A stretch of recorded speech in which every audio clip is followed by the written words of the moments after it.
வணக்கம். என் பேர் சண்முகம். 2001 முதல் மலைம்பட்டி ஊராட்சி மன்ற தலைவராக இருக்கிறேன்.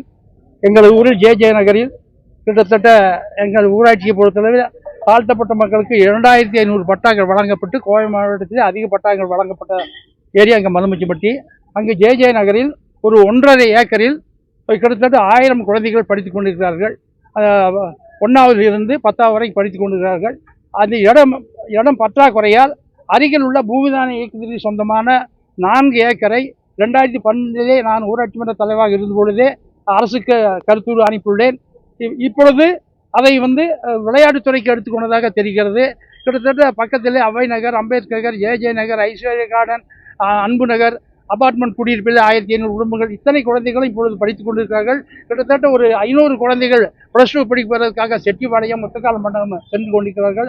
அவருடைய படிப்பு கேள்விக்குறி ஆகக்கூடாது என்பதற்காக நாங்கள் முயற்சி செய்து இன்று மாவட்ட ஆட்சியிடம் மனு கொடுக்க வந்துள்ளோம். மேலும் 1000 குழந்தைகள் படிக்கின்ற இடத்தில் 1.5 ஏக்கரில் விளையாட்டு கிடையாது, விளையாட்டுக்கான இடம் கிடையாது. எனவே எங்களுக்கு பூமிதான இயக்கத்தில் அரசு எடுத்துள்ள இடத்தில் அரசு மேல்நிலைப்பள்ளி அமைக்கிறதுக்கு ஆவணம் செய்யுமாறு நாங்கள் தாழ்மையுடன் கேட்டுக்கொள்கிறோம். ஆல்ரெடி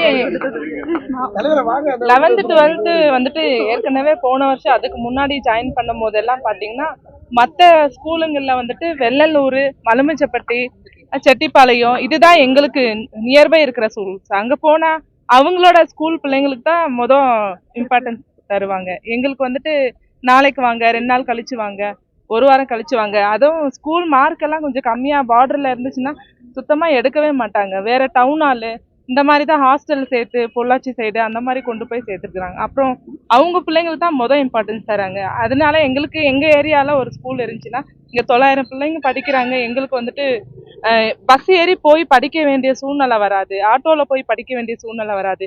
பிள்ளைங்க பொம்பளை பிள்ளைங்க எல்லாமே 6:30 மணி 7 மணி ஆகுது.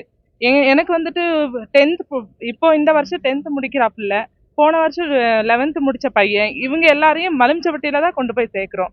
அவங்களுக்கு ஸ்பெஷல் கிளாஸ், பஸ்லயும் டைமுக்கு பஸ் கிடையாது அந்த ஏரியால. அப்படியே போனாலும் 2 பஸ் மாறி போகும். சரி, ஆம்பளை பிள்ளைங்க பரவாயில்ல, அவங்க போயிடுவாங்க, பொம்பளை பிள்ளைங்க எப்படி போயிட்டு வருவாங்க? எங்களுக்கு விளையாட்டு மைதானம் வேண்டாங்க. 10th முடிச்சு 11th 12th இங்கேயே எங்களுக்கு கண்டினியூ பண்ற மாதிரி இருந்தா கொஞ்சம் வசதியா இருக்கும். எல்லாமே ஏழைப்பட்ட மக்கள் தான் இங்க இருக்கிறவங்க. எங்களுக்கு பரவாயில்ல, ஒரு சிலர் பரவாயில்ல, காசு இருக்கு, ஆட்டோல அனுப்பி விடுவாங்க, சேஃபா கொண்டு வந்து விட்டுருவாங்க.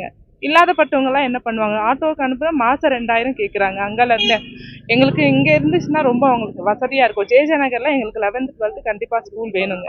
எங்களுக்கு விளையாட்டு மைதானம் 2 லட்சம் ரூபா 2012 பணம் கட்டி அதுக்கான ப்ரொபோசல் அனுப்பியிருக்கிறேன். 2 லட்சம் ரூபா பணம் கட்டியாச்சுக்கு ப்ரொபோசல்ல இடத்த கேட்டு இது பண்ணி இருக்கிறாங்க. எங்களுக்கு ஆர்டர் மட்டும் கொடுத்தா போது, மற்றபடி அதை விட்டா வேற இடம்